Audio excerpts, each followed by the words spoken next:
Hello friends, రేపటి complete episode ఇప్పుడు ఈ వీడియోలో చూడండి. అసలు మీరు ఏమనుకుంటున్నారు అత్తయ్య? మీ పరువు పోతే నా పరువు పోదా అత్తయ్య? ఎవరో వచ్చి సాక్ష్యం చెప్పమంటే నేను ఇలా చెప్తాను అత్తయ్య? మా అత్తయ్య పరువు పోతే నా పరువు పోతుందని తెలిసే రామచంద్రయ్యకు జీవిత ఖైదీ పడేలా చేశాను అత్తయ్య. మీరంటే నాకు గౌరవం.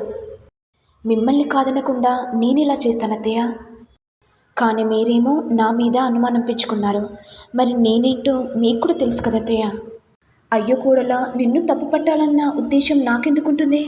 మన ఇంటి పరువు ప్రతిష్టను కాపాడుతావని నాకు నమ్మకం ఉంది. కానీ నాకేమో ఎవరో ఫోన్ చేసి రాజస్థావరానికి చెందిన మనవరాలంట రామచంద్రయ్యకు సాక్ష్యం చెప్పడానికి వచ్చింది, మరి నీ పరిస్థితి ఏమవుతుందో ఏమో అని అనేసరికి టెన్షన్ పడిపోయానమ్మా. అంటే అత్తయ్య పరువు ప్రతిష్ట తీయడానికి వెళ్ళిందా అని కోపంగా ఉన్నానమ్మా. అమ్మ రోజా, నా పరువు ప్రతిష్ట అంతా నిలబెట్టావమ్మా.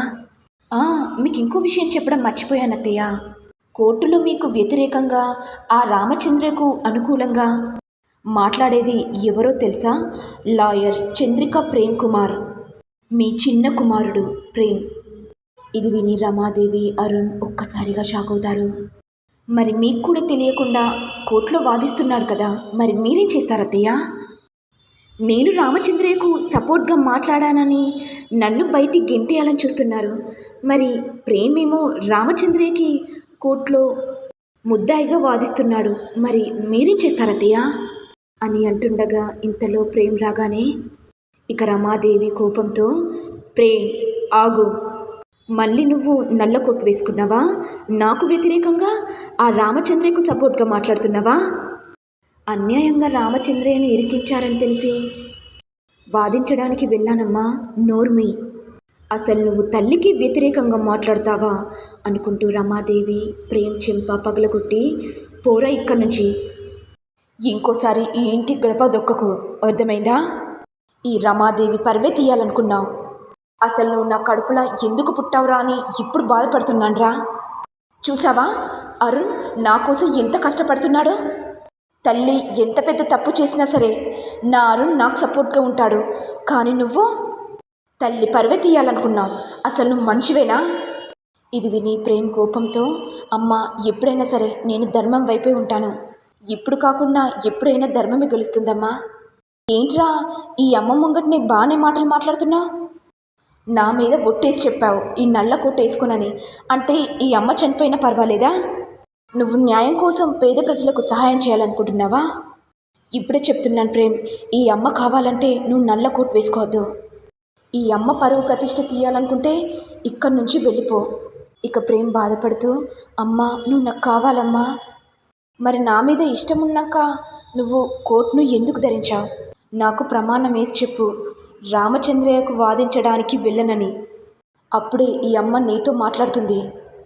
నువ్వు రామచంద్రయ్యకి వాదించడానికి వెళ్ళావంటే ఈ అమ్మ జీవితాంతం మాట్లాడదు, గుర్తుపెట్టుకో ప్రేమ్ అని అనేసరికి ఇక ప్రేమ్ ఆలోచనలో పడిపోతాడు.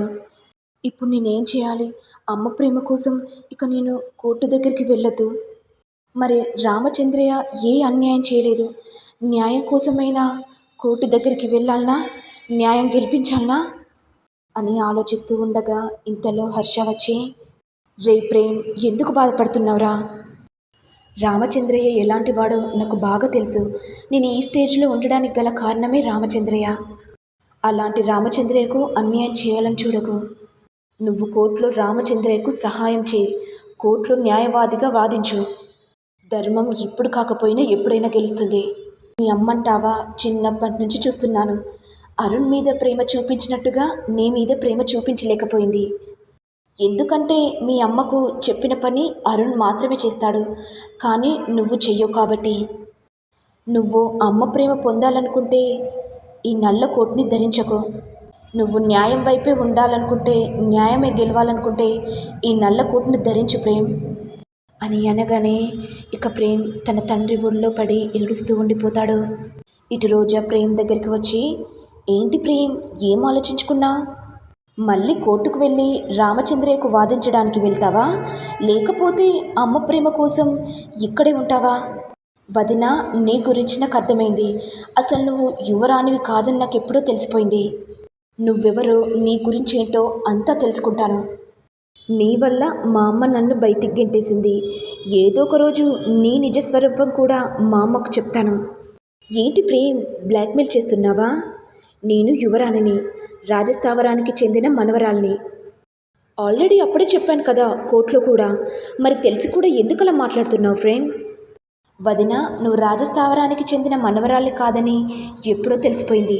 అన్ని విషయాలు తెలుసుకుంటాను వదిన అని అనేసరికి ఇక రోజా టెన్షన్ పడిపోతుంది. ఇటు చామంతి ఏమో బాధపడుతూ, మా అక్క ఇంత పని చేస్తుందని అనుకోలేదు. సొంత తండ్రినే జైలు పాలు చేసింది. అమ్మ, నువ్వేం టెన్షన్ పెట్టుకోకు. ఇంకా వాయిదా ఉంది కదా, ఎలాగో అలా చేసి నాన్నను విడిపించుకుందామమ్మా. నీకేమన్నా అయితే నేను తట్టుకోలేనమ్మా. నాకున్నది మీ ఇద్దరే అమ్మా. అమ్మ, అక్కని వదిలిపెట్టను. అక్క జీవితం బాగుండాలని ఇన్ని రోజులు ఊరుకున్నాను. కానీ నాన్ననే జైలు పాలు చేసింది. అది మనిషి కాదు, క్రూర మృగం. గొర్రె కసాయివాణ్ణి నమ్మినట్టు నేను మా అక్కని నమ్మాను. ఏదో ఒక రోజు మా అక్క మారుతుందనుకున్నాను. ఇక కల్లో కూడా మారదని అర్థమైంది. ఆస్తి అంతస్తుల కోసం ఎంతకైనా దిగజారుతుందని ఇప్పుడు తెలిసింది. దాని సంగతి చూస్తానమ్మా. అక్క, ఇన్ని రోజులు నిన్ను కాపాడుకుంటూ వచ్చాను. ఇప్పుడు నువ్వే నా శత్రుత్వం. ఆ రమాదేవి నిన్ను మెడపట్టి బయటికి గింటేలా నేను చేస్తానక్క. నాన్న ఎంత చిత్రహింసలు పడుతున్నాడో నువ్వు కూడా అలా పడేలా చేస్తానక్క. ఈ చెల్లె ప్రేమ ఎలా ఉంటుందో అక్క చూసిందమ్మా. ఇప్పుడు చెల్లి పగపడితే ఎలా ఉంటుందో అక్క కూడా రుచి చూడాలమ్మా అని బాధపడుతూ ఉంటుంది. ఇటు ఏమో ఉపేంద్ర ఆలోచిస్తూ, అసలు ఈ చామంతి దగ్గర రాజమణిహారం ఎక్కడిది, ఎవరిచ్చారు? అంటే రాణివారు చనిపోయాక ఈ చామంతి రాజమణిహారాన్ని దొంగలించిందా? మేడం గారికి తెలియకుండా ఆ రాజమణిహారాన్ని నాకు సొంతం చేసుకోవాలి. అప్పుడు నేను కోటీశ్వరుని అవుతాను. ఇక నేను మేడం దగ్గర పనిచేయాల్సిన అవసరం లేదు. ఇక మేడంని నేను ఒక ఆట ఆడించుకుంటాను. ఇన్ని రోజులు మేడం దగ్గర చెప్పు చేతల్లా ఉన్నాను. ప్రతిసారి నన్ను అవమానిస్తూ చెంపు చెల్లుమనేలా కొట్టేది. ఈ ఉపేంద్ర సైలెంట్గా ఉంటున్నాడని రమాదేవి రెచ్చిపోతుంది కదా. ఏదో ఒక రోజు కూడా ఉపేంద్ర రమాదేవికి రుచి చూపిస్తాడు. మేడం, మీరేమో రాజమణిహారం కోసం నన్ను సెక్యూరిటీగా పెట్టుకున్నారు.